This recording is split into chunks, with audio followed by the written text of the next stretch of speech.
आज के वीडियो में हम लोग प्रोसेस कॉस्टिंग का एक और सम करेंगे। ये एक लॉन्ग सम होगा, लेकिन इस सम में अलग क्या है पहले मैं आपको ये बता देता हूँ। देखिए जनरली क्या होता है, प्रोसेस ए का जो आउटपुट होता है वो प्रोसेस बी में पूरा का पूरा चला जाता है, प्रोसेस बी का जो आउटपुट होता है वो प्रोसेस सी में पूरा का पूरा चला जाता है एंड सो ऑन। लेकिन कभी कभार क्या होता है, प्रोसेस ए का पूरा आउटपुट प्रोसेस बी में नहीं जाता। कुछ तो हम लोग वहीं पे एज अ फिनिश गुड्स बेच देते हैं, लेकिन कुछ ही प्रोसेस बी में ट्रांसफर होता है और प्रोसेस बी में अलग से इनपुट भी आता है। और वैसे ही प्रोसेस बी का जो आउटपुट होगा वो पूरा का पूरा प्रोसेस सी में नहीं जाएगा, कुछ तो वहीं पे फिनिश गुड्स बेच देंगे और थोड़ा ट्रांसफर होगा प्रोसेस सी में, और प्रोसेस सी में कुछ नया इनपुट भी जाएगा। तो इस टाइप के सम में हम लोग कैसे सॉल्व करेंगे वो समझेंगे। और दूसरी चीज जो इस सम में अलग है वो है वेट लॉस। देखिए, एक होता है नॉर्मल लॉस, एक होता है वेट लॉस। दोनों के दोनों ही नॉर्मल लॉस है। वेट लॉस का मतलब क्या है, जैसे कपड़ा है तो थोड़ा श्रिंक हो जाता है तो उसके वजन में कमी आ जाती है। अगर गुजराती में बोलूँ तो एना वजन में घटाड़ो થઈ જાય છે, तो उसकी वजह से उसके वजन में कमी आ गई, तो वो भी नॉर्मल है। और नॉर्मल लॉस तो नॉर्मल ही है। तो कई बार सब में वेट लॉस भी दिया जाता है और नॉर्मल लॉस भी दिया जाता है। दोनों में फर्क सिर्फ इतना सा है कि जो वेट लॉस होता है वो कभी स्क्रैप के भाव में बिकता नहीं है। जैसे कुछ इवेपोरेट हो गया या फिर कपड़ा श्रिंक हो गया, तो जो ऑलरेडी श्रिंक हो चुका है उसको हम लोग बेच नहीं सकते, इसलिए उसकी स्क्रैप वैल्यू नहीं होती। लेकिन नॉर्मल लॉस की स्क्रैप वैल्यू होती है। लेकिन ट्रीटमेंट के लिए दोनों नॉर्मल लॉस है। इसके अलावा जो एक्स्ट्रा लॉस होता है उसको क्या बोलेंगे हम लोग, एबनॉर्मल लॉस। तो ये दो चीज नहीं आई थी जो इस सम में हम लोग कवर कर लेंगे। तो चलिए आज का सम स्टार्ट करते हैं। क्वेश्चन पढ़ लेते हैं। देखिए क्या लिखा है। KU limited produce and sales 3 kind of fertilisers. 3 type के फर्टिलाइजर्स हैं। During the year 2016 particular regarding production and expenditure are given. और ये खर्चे दिए हुए हैं। प्रोसेस X, प्रोसेस Y और प्रोसेस Z, 3 प्रोसेस हैं। रॉ मटेरियल इंट्रोड्यूस होता है प्रोसेस X में, क्या भाव में, 1600 टन हैं। कॉस्ट पर टन दिया हुआ है 500, और इसको मल्टीप्लाई करूंगा तो कॉस्ट आ जाएगा।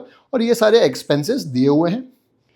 लॉस इन वेट भी दिया है 2.5% और नॉर्मल वेस्टेज भी दिया है 3%। तो ये दोनों को ही नॉर्मल लॉस जैसे कंसिडर करना है। लेकिन जो नॉर्मल वेस्टेज है उसकी स्क्रैप वैल्यू होती है, वेट लॉस की स्क्रैप वैल्यू नहीं होती, क्योंकि वो तो ऑलरेडी इवेपोरेट हो चुका है। सेलिंग प्राइस का भी कोई काम नहीं है।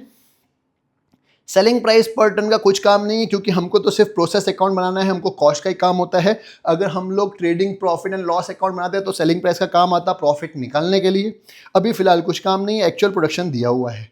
दूसरी चीज जो नहीं आई है वो ध्यान से समझिएगा। प्रोडक्शन ट्रांसफर्ड जो X का है, आउटपुट पूरा का पूरा ट्रांसफर नहीं होता, सिर्फ 70% ही Y में जाता है। मतलब X का जो आउटपुट है वो सिर्फ Y का इनपुट बनेगा, लेकिन सिर्फ और सिर्फ 70%।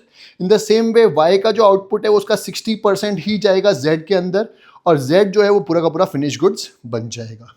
क्लियर है। तो यही बताया 70-30, 70% Y में जाएगा, 30% ऑलरेडी फिनिश गुड्स बन चुका है। In the same way process Y का भी 60% Z में जाएगा और 40% यहीं से फिनिश गुड्स बन चुका है, और यहाँ पे पूरा का पूरा फिनिश गुड्स बन जाता है। ये चीज़ नहीं आई है। तो चलिए सम स्टार्ट करते हैं। फॉर्मेट मैंने ऑलरेडी बना दिया है ताकि उसमें टाइम वेस्ट ना हो। तो ये बन चुका है प्रोसेस X का फॉर्मेट। सबसे पहले क्या करेंगे, हम लोग सारे खर्चे लिख देंगे, उससे पहले यूनिट्स इंट्रोड्यूस लिख देंगे। तो यहां लिख देता हूं 2 यूनिट्स इंट्रोड्यूस या क्वांटिटी इंट्रोड्यूस। कितने दिए यूनिट इंट्रोड्यूस, 1600 टन है, रेट पर टन है 500। तो क्वांटिटी में लिख दिया 1600 और रेट में लिख दिया 500। मल्टीप्लाई कर दूंगा तो आ जाएगा 8 लाख। इजी। अब सारे खर्चे लिख देता हूं। खर्चों में है direct labour, direct expense, sundry expense. ये 3 खर्चे हैं, 78,000, 62,000 और 2240। इजी। अब यहां लिख दूंगा मैं बाय वेट लॉस जो भी नॉर्मल लॉस होता है, और बाय नॉर्मल लॉस जो भी नॉर्मल लॉस होता है। वेट लॉस दिया हुआ है 2.5%, नॉर्मल वेस्टेज दिया है 3%। तो ये लिख दिया 2.5% और 3%। अब कैसे निकालेंगे, इसी का ही 2.5% और इसी का ही 3% निकाल दूंगा। तो ये आ जाएगा 40 और ये आ जाएगा 48। वेट लॉस का स्क्रैप वैल्यू नहीं होता है क्योंकि वो इवेपोरेट हो चुका है, और नॉर्मल लॉस का स्क्रैप वैल्यू क्वेश्चन में दिया होगा। नॉर्मल लॉस का स्क्रैप वैल्यू दिया हुआ है, स्क्रैप रियलाइजेशन दिया हुआ है कितना, 100। तो यहाँ लिख दिया 100 और ये आ गया 4800। इजी। अब सबसे पहले मैं उम्मीद निकालूंगा, दैट इज मेरी एक्सपेक्टेड यूनिट्स कितने बनने चाहिए थे। कैसे, 1600 में से 40 और 48 को माइनस कर दूंगा तो मेरे को एक्सपेक्टेड यूनिट्स बन जाएगा। तो ही मैं कंपेयर कर सकता हूं कि मेरी उम्मीद से ज़्यादा बना या कम बना, ताकि मालूम पड़े एबनॉर्मल लॉस है या एबनॉर्मल गेन है। तो मैं करूंगा 1600 माइनस 40 और 48, तो आ जाएगा 1512। ये मेरी एक्सपेक्टेड यूनिट्स हैं। अब क्वेश्चन पढ़ लेता हूं कि 1512 से ज्यादा बना है या कम बना है, ताकि मालूम पड़े कि एबनॉर्मल लॉस है या एबनॉर्मल गेन है। मेरे बनने चाहिए थे 1512 यूनिट्स, लेकिन एक्चुअल आउटपुट देखेंगे तो आपको दिख रहा है 1400 टन। बनना चाहिए था 1512, लेकिन सिर्फ 1400 ही बना, मतलब मेरी उम्मीद से, दैट इज एक्सपेक्टेशन से कम बना। कितना कम बना? तो 112 कम बना। तो 112 आ जाएगा बाय एबनॉर्मल लॉस 112, और जितना बना दैट इज 1400, उसका 70% जाएगा आगे और 30% जाएगा फिनिश गुड्स में। फिनिश गुड्स मतलब यही से बेच दूंगा। तो मैं क्या करूंगा, 1400 का 70% और 1400 का 30% निकाल लूंगा। जो 70% आएगा वो जाएगा प्रोसेस वाई में, और जो 30% है वो जाएगा फिनिश गुड्स में। तो ये आएगा 980 और ये आएगा 420। अब इन तीनों का रेट क्या होता है? हमेशा सेम। तो मैं जगह छोड़ देता हूं, इन तीनों का रेट क्या आएगा? हमेशा सेम आएगा। हमने बहुत सारे सम में ऑलरेडी कर दिया है। कैसे निकालेंगे? ये सारे खर्चे प्लस करेंगे, इसको माइनस करेंगे, डिवाइड बाय उम्मीद दैट इज एक्सपेक्टेड यूनिट जो है 1512। तो मैं क्या करूंगा, इन सब को प्लस कर दूंगा, इसको माइनस करूंगा और डिवाइड बाय 1512। वो मैं एक बार करके बता देता हूं आप। तो कॉस्ट पर यूनिट की फॉर्मूला होती है total expense minus scrap divide by expected units. Total expenses के लिए इन सबको प्लस कर दूंगा, तो आएगा 9,42,240। कैलकुलेटर पे कर लीजिएगा। माइन स्क्रैप वैल्यू है 4800, तो माइनस कर दिया 4800 divide by expected units. Expected units कितने थे? 1512। 1512 कहां से आया? ये दिया हुआ है 1512 जो हमने निकाल लिया था, उससे डिवाइड करना, एक्सपेक्टेड यूनिट से डिवाइड करते हैं। तो आएगा 620 रुपीज। ये आ गया कॉस्ट पर यूनिट। इसको यहां लिख दिया 620, 620 और 620। इजी। अब मैं मल्टीप्लाई कर दूंगा, तो ये आ जाएगा 69,440, ये आ जाएगा 6,07,600 और ये आ जाएगा 2,60,400। ईजी। अब टोटल कर दूंगा तो ये आ जाएगा 1600, यह भी आ जाएगा 1600। रेट का टोटल कभी होता नहीं है और अमाउंट टैली हो जाएगा 9,42,240, 9,42,240। ईजी। अब सुनिएगा ध्यान से।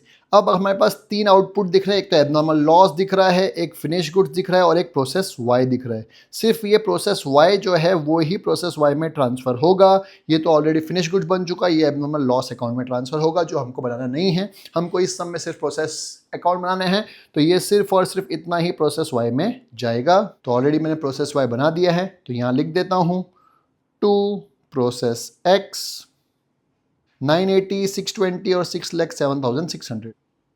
980, 620, 6,07,600। अब सब खर्चे लिख देता हूं, खर्चे हमको पता ही है, लेकिन अब यूनिट इंट्रोड्यूस प्रोसेस वाई में भी दिए, वो भी कॉपी कर दूंगा। इस सम में आप देखेंगे तो प्रोसेस वाई में यूनिट इंट्रोड्यूस हुए हैं 320। क्या रेट से? 350। ये एडिशनल इंट्रोड्यूस, ये एडिशनल इनपुट है, तो वो भी ऐड कर दूंगा 320 और 350 के हिसाब से। तो लिख दिया 2 यूनिट्स इंट्रोड्यूस्ड 320, रेट है 350 और मल्टीप्लाई करूंगा तो आ जाएगा 1,12,000। अब खर्चे लिख देता हूं। तीन खर्चे दिए हुए हैं, डायरेक्ट लेबर, डायरेक्ट एक्सपेंस और सन्ड्री एक्सपेंस, ये तीनों कॉपी कर दूंगा। अब हमको पता ही है यहाँ पे दो चीज़ आती है, एक आता है वेट लॉस, एक आता है नॉर्मल लॉस। दोनों के परसेंटेज क्वेश्चन में दिए हुए हैं। वेट लॉस है 2% और नॉर्मल लॉस है 3%। अब ध्यान से समझिएगा, जब हम लोग ये परसेंटेज निकालेंगे तो इस पे नहीं, इन दोनों को प्लस करने के बाद 2% और बाद में 3% निकालेंगे। तो 980 प्लस 320 इज 1400। कितना? 1400। तो 1400 के ऊपर 2% और 1400 के ऊपर 3% निकाल लूंगा, तो आ जाएगा 26 और 39।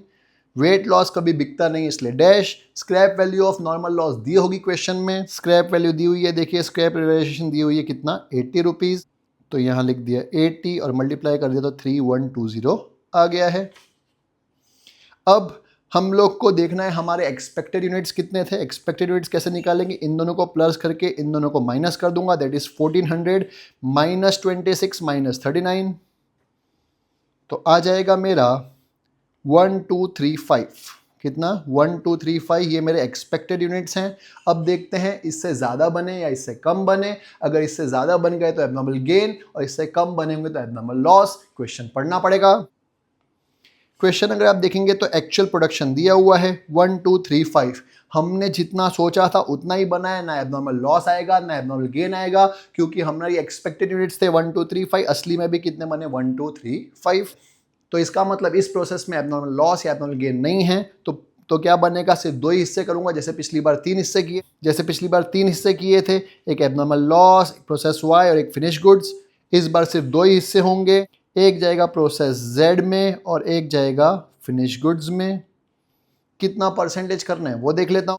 तो देखेंगे तो 60-40 का रेशियो दिया है, 60 जाएगा जेड में और 40 फिनिश गुड्स में। तो मैं करूँगा 1235 इंटू 60%, तो ये यहाँ आ जाएगा, और 1235 इंटू 40%, तो ये यहाँ आ जाएगा। तो ये आएगा 741, ये आया 494।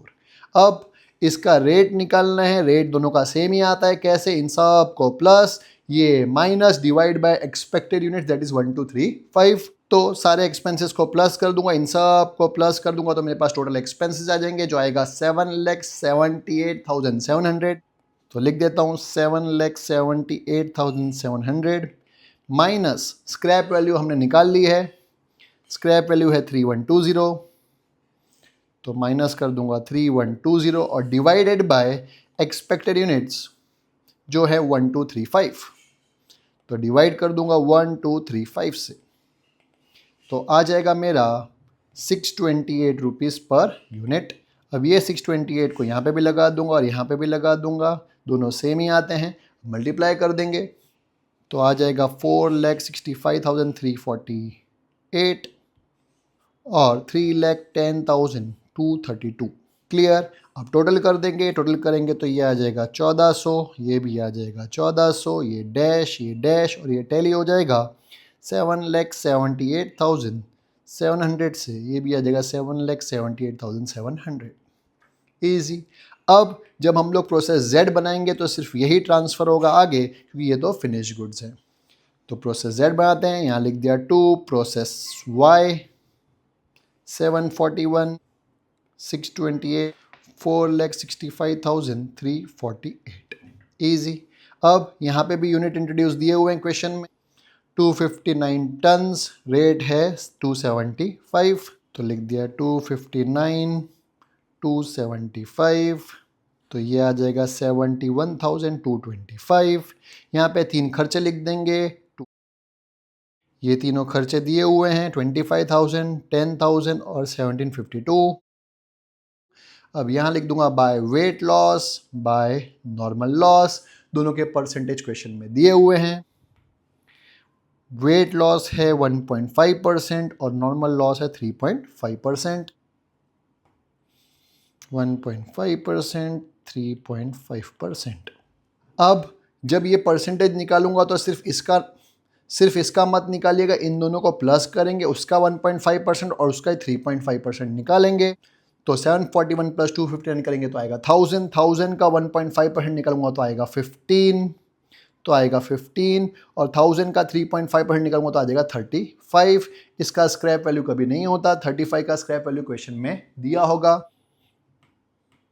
तो स्क्रैप वैल्यू दिया हुआ है, देखिए कितना 95, तो यहाँ लिख दिया 95 और मल्टीप्लाई कर दूंगा तो आ जाएगा 3325।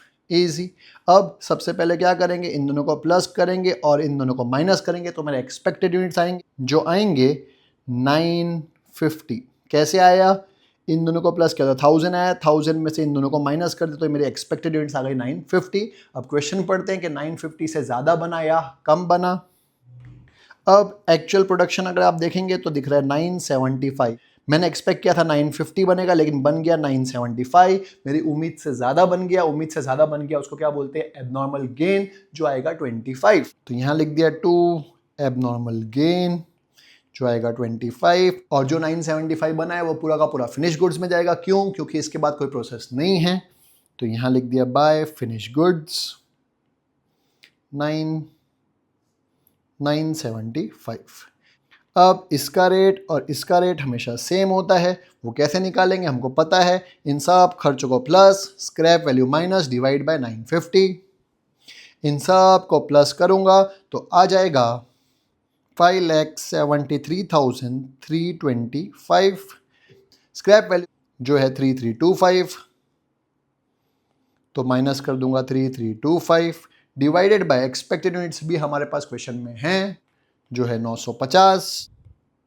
तो डिवाइड कर दूंगा 950 से, तो आ जाएगा 600। इजी। अब ये 600 को हम लोग यहाँ पे भी लिख देंगे और यहाँ पे भी लिख देंगे और मल्टीप्लाई कर देंगे। तो ये आएगा 15,000 और ये आएगा 5,85,000।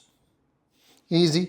अब टोटल कर दूंगा तो ये आ जाएगा 1025, ये भी आ जाएगा 1025, ये डैश, ये डैश, ये आ जाएगा 5,88,325 और ये भी आ जाएगा 5,88,325। ईजी। ये सम हो गया कंप्लीट, क्योंकि हमको इसमें सिर्फ प्रोसेस एक्स वाई जेड ही बनाने थे और कुछ बनाना नहीं था। मुझे उम्मीद है आपको समझ में आया होगा। कोई डाउट हो तो कमेंट सेक्शन में ज़रूर लिखिएगा, और अगर मेरा वीडियो अच्छा लग रहा हो तो प्लीज़ अपने फ्रेंड्स के साथ ज़रूर शेयर करिएगा। मिलते हैं नेक्स्ट वीडियो में एक नए सम के साथ।